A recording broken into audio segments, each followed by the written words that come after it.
Assalamualaikum warahmatullahi wabarakatuh. Kami dari kelompok 10 akan membawakan materi manusia dan harapan.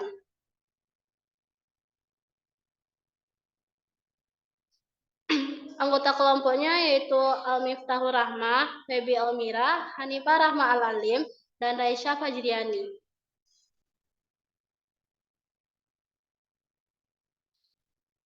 Materi pertama akan dibawakan saya sendiri, Febi Almira. Pengertian harapan. Aspek harapan. Harapan dipengaruhi oleh pengetahuan, pengalaman, lingkungan, dan kemampuan individu. Contohnya, Budi yang hanya mampu membeli sepeda memiliki harapan sesuai dengan kemampuannya. Harapan berlebihan dapat mengundang cemoohan atau menyerupai peribahasa si pungut merindukan bulan.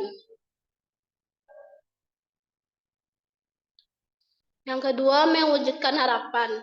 Adapun dua usaha yang bisa dilakukan untuk mewujudkan harapan yaitu pentingnya usaha. Keberhasilan harapan sangat bergantung pada usaha individu. Contohnya, Rafiq berharap mendapatkan nilai A dalam ujian, tetapi harus didukung oleh kehadiran di kuliah dan usaha yang sungguh-sungguh. Kedua, kepercayaan dan doa. Harapan harus didasarkan pada kepercayaan, baik kepada diri sendiri maupun Tuhan Yang Maha Esa. Usaha dan doa adalah sarana untuk mewujudkan harapan. Dan adapun hubungan harapan dan masa depan, yaitu berkaitan dengan keinginan agar sesuatu terjadi di masa depan.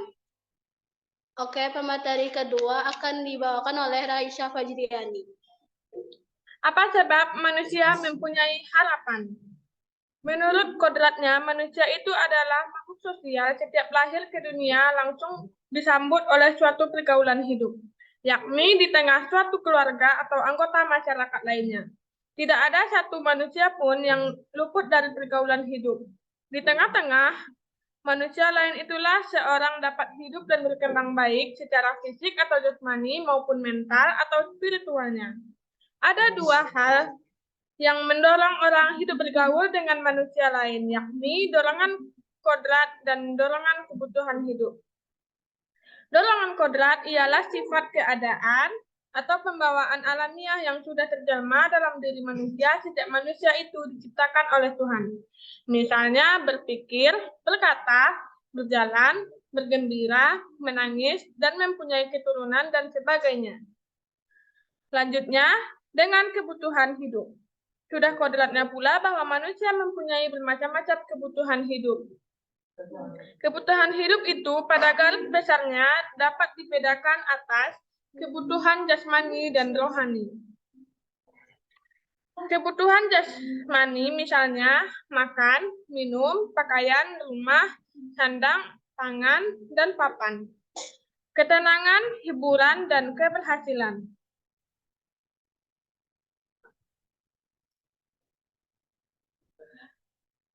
Menurut Abraham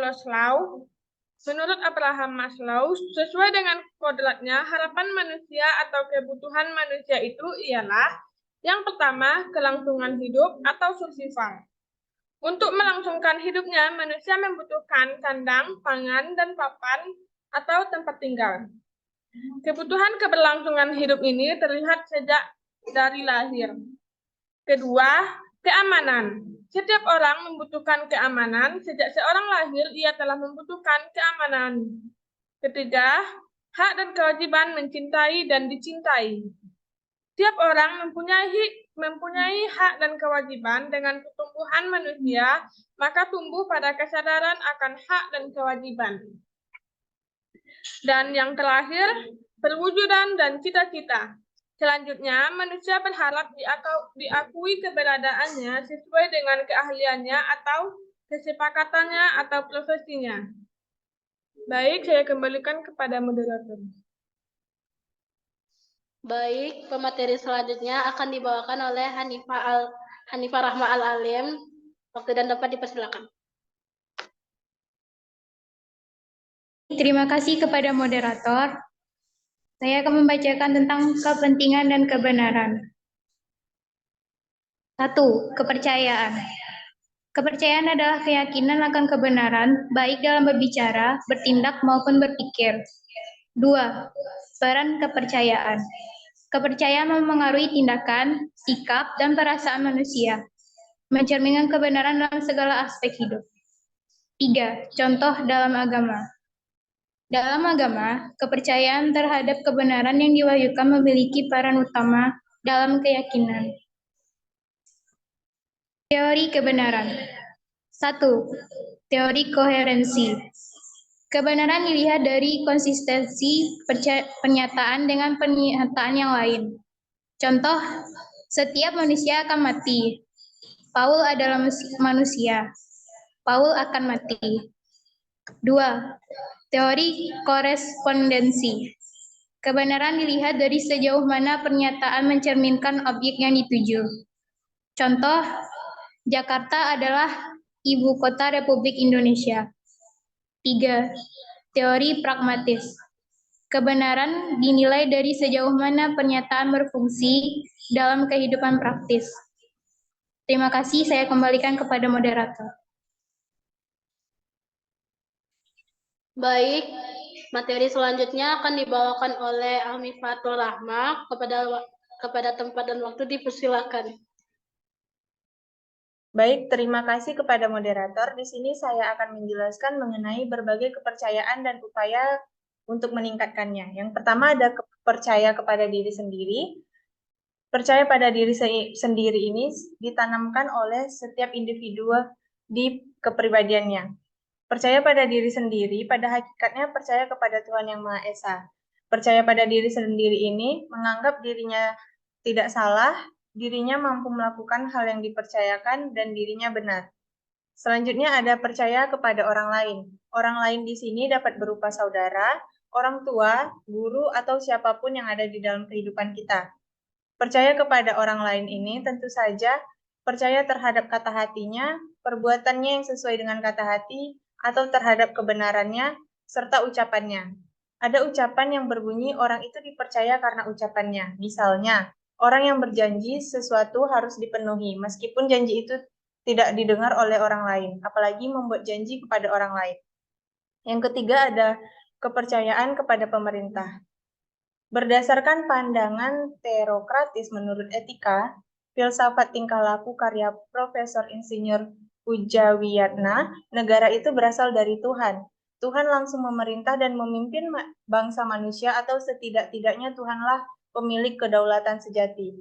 Karena semua adalah ciptaan Tuhan. Semua mengemban kewibawaan, terutama pengemban tertinggi yaitu raja, langsung dikaruniai kewibawaan oleh Tuhan, sebab langsung dipilih oleh Tuhan pula. Selanjutnya ada pandangan demokratis. Pandangan demokratis mengatakan bahwa kedaulatan adalah dari rakyat, kewibawaan pun milik rakyat. Rakyat adalah negara, rakyat itu menjelma pada negara.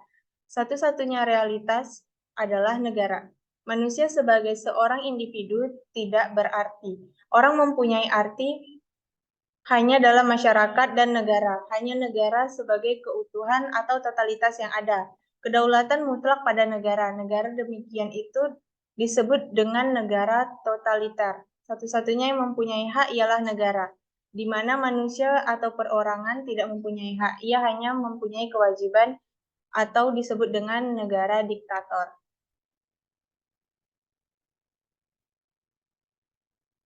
Selanjutnya ada kepercayaan kepada Tuhan. Kepercayaan kepada Tuhan ini adalah inti utama dari segalanya. Ini adalah hal yang harus kita lakukan pertama dan utama sekali di dalam hidup kita.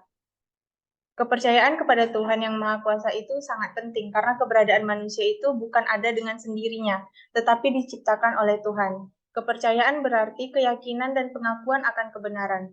Kepercayaan itu amat penting karena merupakan tali kuat yang dapat menghubungkan rasa kemanusiaan dengan Tuhannya. Bagaimana Tuhan dapat menolong umatnya apabila umat itu tidak mempunyai kepercayaan kepada Tuhannya?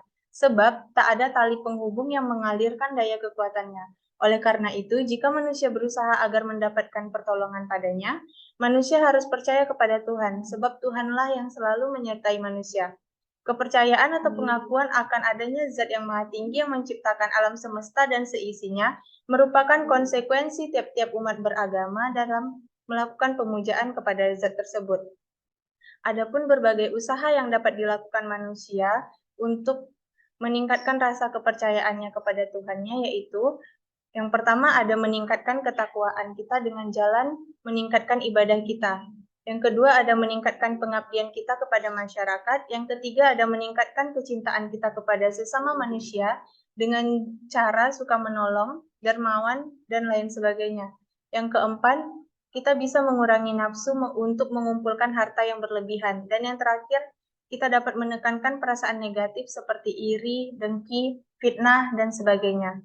Baiklah, sekian materi dari saya kembalikan kepada moderator.